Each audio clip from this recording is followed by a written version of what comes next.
Hello everyone, my name is Jane Kanjuru from Mount Kenya University, School of Hospitality, Travel and Tourism Management. Today I'll be teaching a unit called BHT3202, Housekeeping and Laundry Operations. My topic is on stain removal. As we know, stains are very stubborn, and we say that a stain is a discoloration brought about by the contact of foreign substances, which is very difficult to remove. A stain removal is actually a process. It is a process that you have to take your fabric through so that you can be able to remove that mark or that spot that has been put on the fabric. A solvent or a detergent has to be used for you to be able to remove the stain. This is very important. You must remember that you must use a solvent or you must use a detergent, which are very important. Now, the treatment of stain requires immediate action. You have to take the action immediately there is a stain on the fabric. Do not wait for the fabric to dry up, because it is going to become very, very difficult for you to be able to remove the stain. Now, there are general rules that we need to observe when we want to remove stains. They are very, very important. Please listen carefully so that you can be able to administer these general rules that we are going to talk about. Now, one is to identify the type of stain. What type of stain is on your fabric? You need to understand. Is it a tea stain? Is it a wine stain? Is it a grass stain? Or what kind of stain it is? So try to identify the stain even before you remove the stain itself, because you cannot remove before you've identified what type of a stain it is. The next thing is that you must identify the type of fabric on which the stain is on. Which fabric is that? We have different types of materials when it comes to the fabrics, and therefore you must understand, is it a cotton fabric? Is it a linen? Is it silk? Is it polyester? etc. So it is very important to understand so that you do not destroy your fabric when you're removing the stain. The next thing is to identify the right stain removal. Which stain removal are you going to remove? Let's assume you have a blood stain. So which kind of stain are you going to remove? Are you going to use either turpentine? Are you going to use either methylated spirit, or whichever stain removal are you going to remove? You must identify. So once you identify the stain itself, so you're able to also identify the stain removal itself. The next thing is that you must remove your stain when it is very, very fresh. Remember, I said earlier that you must treat your stain immediately. It is very, very important. So make sure that you remove the stain when it is very fresh. Do not wait until it dries up on your fabric, because it becomes very, very difficult for you to be able to remove. Then remove the stain before washing the garment. What does that mean? That basically what you do is to make sure that you remove the stain before you try to wash it. So start with the stain removal so that it does not become permanent, because when you start washing and you're using maybe the friction method, then the stain almost becomes very permanent. So try to remove it before, and of course using the right stain removal. The next one is that you make sure that you remove the stain, you test the fabric for color fastness, so that you can be able to remove it. So make sure that you test the fabric on a small area. If I use this stain removal, and if possible, use it on the other side of the fabric, so that if the stain removal is not going to work, then you can use another one. So you must test the stain removal on the fabric. The next thing is that you must work very quickly on the service. Do not take time. It must be very fast so that your stain does not spread. So work very, very fast. Then you always work from the wrong side of the garment. What does that mean? Turn your garment, especially if the stain has already penetrated. Turn the garment and start working from the wrong side of that garment, so that the stain, you're able to remove it very well. Then remove the stain inwards. So assume your stain is in a circle. So you start moving from outwards going inwards so that you can be able to remove the stain. But do not start just from anywhere. It has to be from outwards going inwards, and it has to be in a circular motion. Then use the simplest method before you use any chemical. That is very, very important. Mild methods. And which are they? That is using water and a mild detergent. A bar soap could do. So that is very, very important. Always use the simplest method. Do not start with the difficult. Do not start using a bleach immediately. Start removing that stain with the simplest method. Then we are also told that you use a milder agent than the stronger agents. And that is what I've said, a bar soap and detergent. Those are very mild agents that you can be able to use before the very strong ones. Then always repeat mild applications than the strong ones. So if you need to repeat the removal of that stain, make sure that you use a milder one before you go to the very strong again. So repetition of removal, it has to be through a very mild agent and not a very strong one. Then always ensure that the stain removal agent has been neutralized. What does that mean? You must rinse your garment thoroughly. Rinse it properly, rinse it thoroughly, so that all the agent is actually neutralized. Otherwise, it will go on further removing the stain, and therefore it becomes even a much stainer. Okay. Next, we look at the classification of stains. Now, stains are classified into 3 categories, and the first one is the absorbent stains. Now, the absorbent stains are caused by a staining agent, which are thin in consistency, and they usually penetrate through the fabric. So you realize that if you have an absorbent stain, then it is able to penetrate your garment. And examples of these are things like beer, okay, coffee, tea, Coca-Colas, or the sodas that we usually drink, and even medicine. These are just few examples. Of course, there are still others.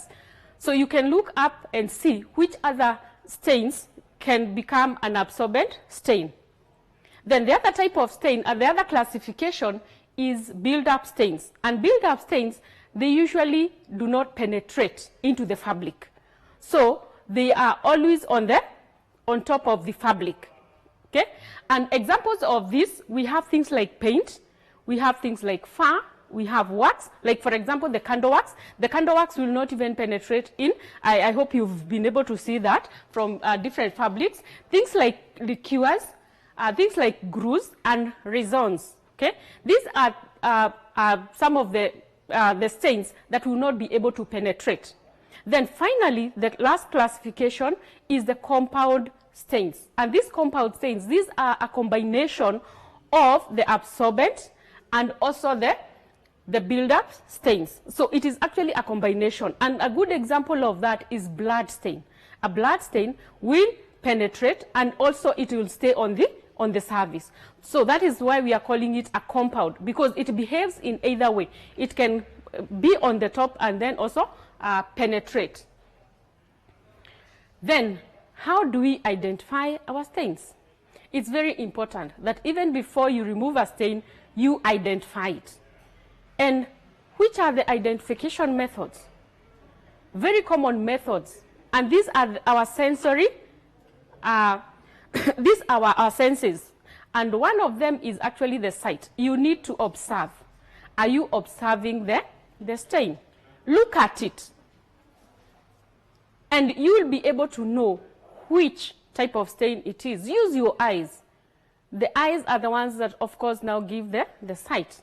So it is important that you identify them by sight. Observe it, how it looks like, and then you'll be able to classify it. Remember, we've talked of the classification. Either it could be absorbent, it could be build-up, or it could be a compound stain. The other identification is by odor. You smell.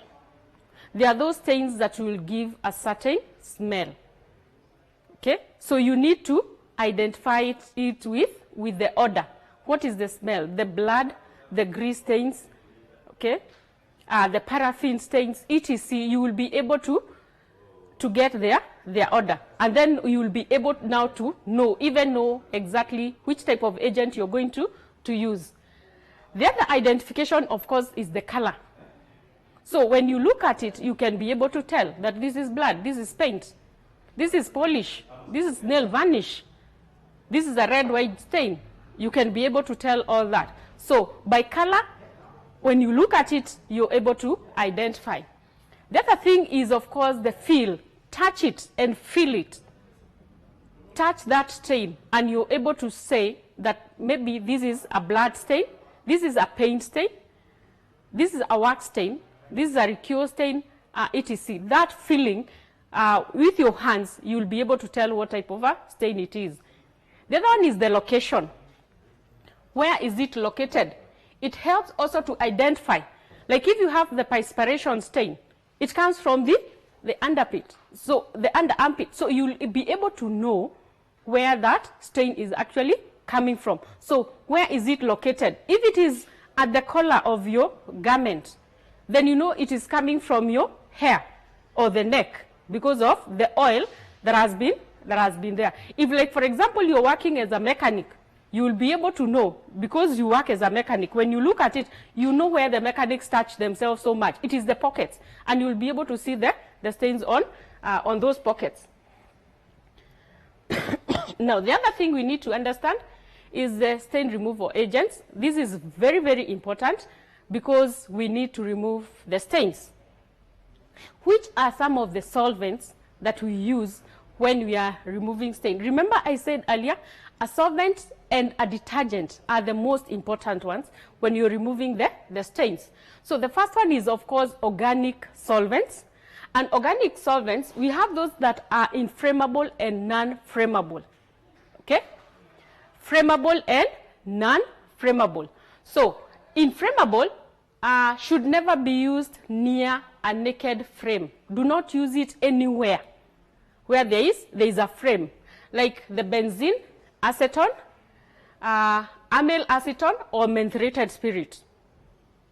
I hope you've seen with the coronavirus that is going on, we are using the sanitizers, and they are alcoholic based. And we are told that do not use them anywhere there is near fire because they are going to burn your hands. And this is the same thing. If you use them in any naked frame, they'll explode and you will get burnt all over your body. So try to avoid that.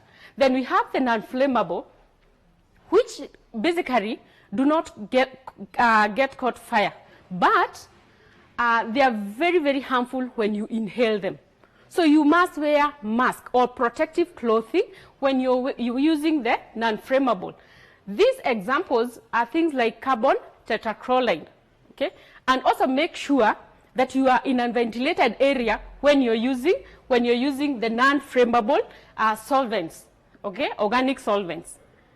Then another type of stain removal agent is the acids.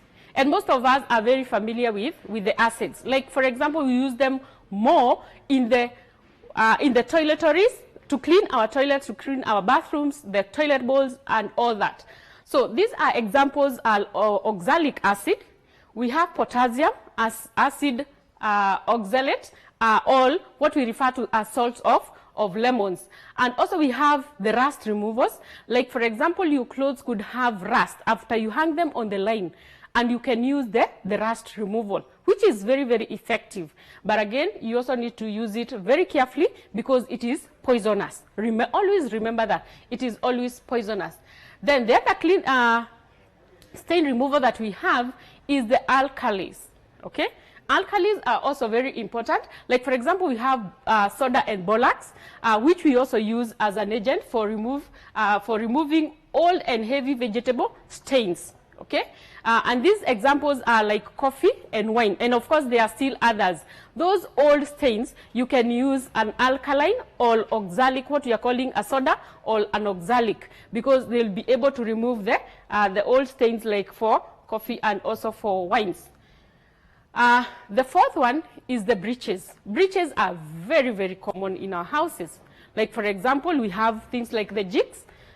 We always use them when you want to maybe to remove discoloration from from your clothing. And remember, you said basically a stain is a discoloration. So when you want to remove it, most of the time we use the breaches. So the breaches, we have the oxidizing and the reducing agents. Those are the two types that basically we have. Examples of oxidizing, we have sodium hypochlorite, hydrogen peroxide, and sodium perborate. Okay?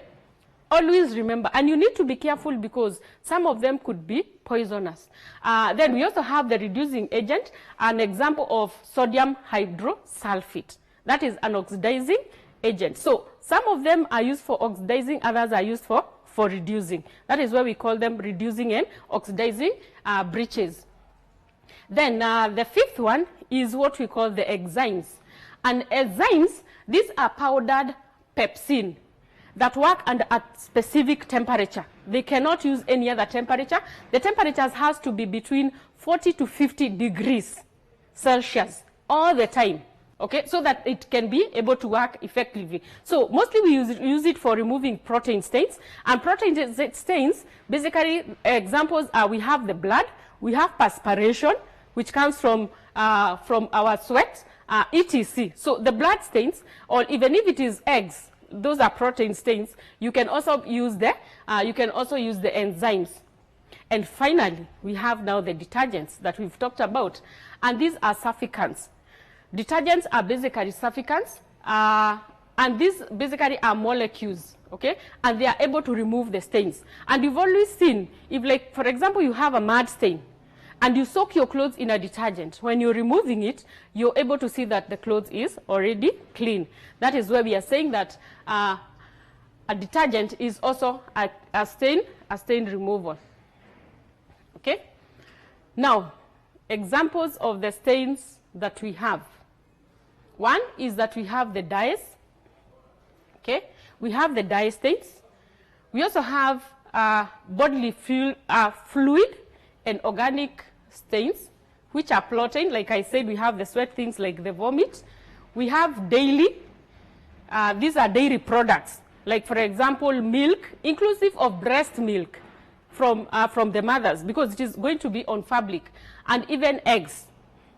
Then we have the blood stains, and we have the fruit and the juices stains, and also we have the red wine stains. Now, all these stains are very, very crucial to understand, and understand which agents that you're going to use. The agents that we've looked at, okay, you can be able to use them.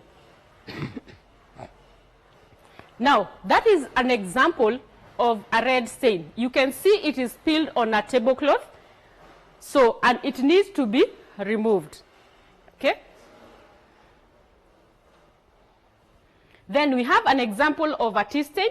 You can be able to see it on a white cloth, and it becomes very, very difficult to be able to remove the tea stain. Another example is a fruit stain. You can see the berries and the way they can be able to stain our clothes when we are eating, or even when they are on the table, and they have to be removed. Thank you so much for listening to that topic. Now I want to move on to another one, which is very, very important. It's called florings.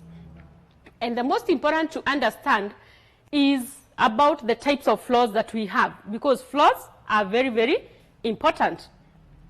Now, florings is actually a general term that we use for any floor that is covered, okay? That is covered. So the materials that are used on that particular floor is what we are calling the floor finishes, okay? Then floors are usually subjected to a great deal of wear and tear. We know that people walk along the floors, even cars drive on the road, and still that is a floor, okay? And as people walk, then basically there is a lot of tear and wear, and especially where there is aisles and people are walking all over, then that wear and tear is actually very visible, okay? Now, when you're choosing a floor, it's always important to remember that the floor will have to move in cohesion, or it must match with the decor in the house. Like, for example, you have your walls, so you must consider the floor. You have the curtains, you must consider the floor. You have the seats, you must consider the floor. So it must be in harmony with the type of decor that is in your house. Okay? Now, we need to look at the factors that will determine a floor finish. Okay? It is very, very important. One is appearance.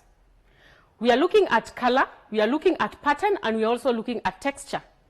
That is the appearance. How does it look in terms of color? How does it look in terms of pattern? And how does it look in terms of texture? The texture is either it is comfortable or it is soft when you walk on it, it is hard when you walk on it. The color, are they bright colors? Are they dull colors? Which colors exactly are we talking about? And then the pattern. Which pattern? Are they big patterns, small patterns? And all this. So that is something that you need to consider, especially when you want to choose a floor for your house or for your establishment. It's always important to think about the appearance. The next thing is the comfort. You want to walk on this floor. Is it comfortable?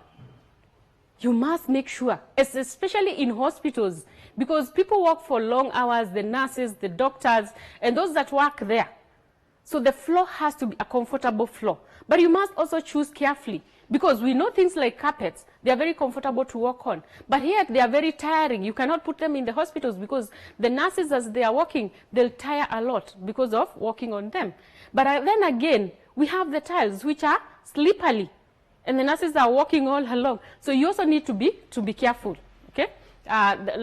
Because of the comfort. Then you must think about the durability. We've talked of wear and tear. How long? Okay? How long do you want your floor to stay? Or how long will it? A floor basically is very expensive when you're installing. And when you install, you're bearing in mind that in the next 20, 50, 100 years, I'll not be removing that floor. I will retain the floor. So durability is what we are talking about. How long is it going to withstand the wear and tear? So choose a floor that can be able to withstand wear and tear. I always advise, like for example, if you come from a place where it is so muddy, it is always raining, avoid the wooden floor, because wooden floor, we do not wash it with water as regularly. But these other types of floor, they can be able to withstand. The other thing is the life expectancy, and of course that is also durability. How long are you going to give it? We are saying that let it anticipate that even if you have to change your floor, it can be within the next 20 years or even 30 years. Then safety. We've talked about the comfort, okay? And safety is very, very important. You must be safe when you're walking on that floor. In the kitchens, what types of floors should we have? We always advocate for terrazzo type of floor in the kitchen, in the bathrooms, because that is where the floor is usually wet. And there's a lot of walking, and if somebody falls, they can have a very bad accident. So is that floor safe for the use that is being used? Do not use tiles in the kitchen. Avoid it as much as possible, because the floor gets wet. There are spillages that get on the floor, so you have to avoid it. The other one is ease of cleaning. Is it easy to clean our floors? Are we able to clean our floors easily? Or is it a floor that is going to be stubborn? Just now I've said that wooden floors, we do not clean them as often with water, because wood is not a friend to water at all. Okay? So you have to be careful when you're cleaning the floor. Is it easy to clean it? Then you must think about the cost. How much money do you have when you want to install the floor? Always go for the best if you have the money. If you don't have enough, then always look for the best. But do not go for very cheap, because cheap could be expensive. That could tell you that you might be or putting another floor very soon. You remove what you've already done, and that becomes a double expenses. So you must be very careful how much you're putting into your floor. Get enough funding for it. Even if you can't maybe afford, borrow, because we have institutions where you can be able to borrow the finances, or even from your friends, or sell something that you do not want to use. And then the purpose. What is the purpose of that floor? What is the purpose of the floor? Is it for the hospital? Is it for the theaters? Because even theaters, they have to have different floors. Because of elasticity in that place, they are using a lot of metal equipments that do not want to be attracted, okay, or magnetic. Okay, so you must be very careful the purpose of that floor. What is the use of that floor?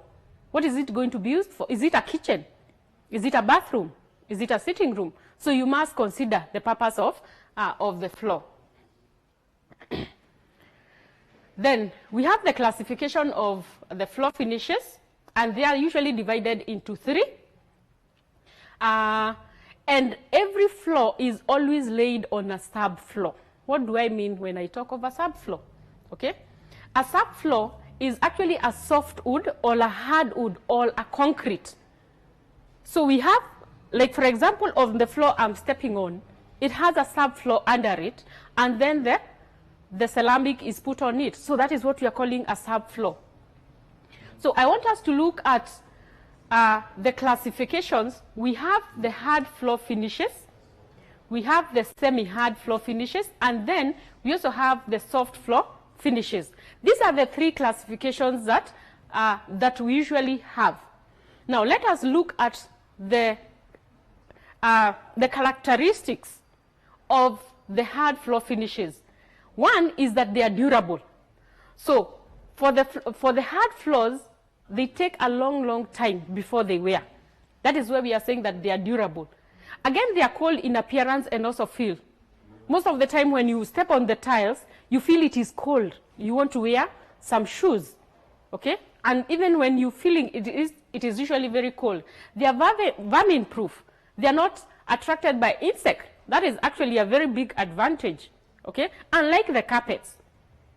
Then they are impervious to dry rot. They cannot dry. They are not like wood, okay? The hard floors. Although even wood is also a hard floor, but most of the hard floors, basically they are impervious to dry wood. Then they are fire retardant. They don't usually burn very easily, okay? Not like carpets, not like the semi-hard floors or the soft floors. Then they are always easy to clean, and that is very obvious. You only need water, detergent, a mop and a mop bucket, and you clean your floor. It is not like a carpet. You need to take it to the carpet washer so that it can be washed properly. Then always when you're cleaning hard floors, always avoid strong alkalis, okay? On either both terrazzo and the granulithic type of floorings. Now, the type of hard floors that we have, you can look at them. Here we have the type of hard floors. Most of them are very common. We already know them. We have what we call cementitious types of floors. And a good example is the ceramic. The ceramic, we all know it, okay? And also we have the granulithic. Ceramic is the one that I've said it's very good for bathrooms and also for kitchens. Then we have the stone. We also have terrazzo, and we have mosaic, okay? Then we also have concrete. And of course, remember I've said that concrete is one of the floors that we use as a subfloor. But you can also leave it as a main floor. Then we have wood. Then we have resilient. We have bitumistic. And bitumistic, I give it always as an example, like where we have the roads. Because that floor is usually laid in soot, okay? Or on the spot, and it dries completely. Then we have the magnesite types of floors. So those are hard floors. And these are examples of the hard floors that we have. Here is wood. That is a picture of the hard wood floors. Then we have the ceramic tiles. You can see them on the floor and also on the walls. Then we have the resin or the resilient. You can see it is being laid in soot. So it's like a plastine. You pour it on the floor, and then it is spread using a specific tool, what this gentleman is using here, and then it is laid. You can see he's laying on a subfloor. So where he's stepping on, this is a subfloor. And this is now the resin that he's poured all over, but he's spreading it. So once it is spread, it dries completely, and if you have to remove it, it has to be peeled with a specific agent to be able to remove it. Then we have the stone floor. You can see the different types of stones. This one I picked different ones, so you can see even colors of different stones that can be used. Then we move to the semi-hard floor finishes, and their characteristics is that they are smooth, very, very smooth. They are durable but less permanent, so they are not very permanent on the floor. You'd have to remove them at a particular time because they wear off very easily. They are resilient, but with the exception of the thermoplastic tiles, they are good in appearance. So when you look at them, especially in different colors, in different shapes and all that, they're usually very good in appearance. They're also unaffected by insect, pest, and fungi. So you will not find semi-hard floors being infected by any of these insects, the pest and the fungi. They are also easy to clean, but they don't like a lot of water, especially if water goes under them. They might keep that water, and then, of course, it becomes a hazard. Okay? Then, we usually obtain them in sheet form and also in tile form. Okay? They also come in different colors, and also the prices range depending on what you want to buy. Then, types of the semi-hard floor finishes. These are examples. We have rhinorium, rubber. And rubber, a good example, if I can give this, is what we use even in our cars. Those mats that we use in our cars, that is what we call rubber. Or even in the gym. Okay? The gym is what basically we use. Then we have thermoplastic, vinyl, and also we have cork. Okay? So those are the 5 examples of semi-hard floor. I repeat, rhinorium, rubber, thermoplastic, vinyl, and cork. Then we move to soft floor finishes, and their characteristics is that they are very warm. And examples of these are the carpets and the rugs. That is what we refer to as soft floor finishes. So they are very warm, durable, quiet, especially when you're walking on them. They are slip resistant, so they are not slippery. And then they are also economical. In terms of cleaning, you do not clean a carpet on a daily basis. Of course, you might want to vacuum clean it, but it is not cleaned on a daily basis. So the types of soft floor finishes, I've said we have carpets and rugs, but we have specifics. We have those that are called oven. Oven, these sometimes they could be hard oven or machine oven. Examples of the hard oven are the Axministers and the Persian carpets, okay, which are very, very expensive because they are woven by hands. Also the Indians, we have the Indian carpets, which are very, very expensive, which it can even go to around maybe 500,000 Kenya shillings, just a carpet, because it is woven by hands. Then we have the tufted carpets, we have the adhesively boarded carpets, and we have the electrostatically propped carpets. That is the end of my lesson. Thank you very much for listening to me.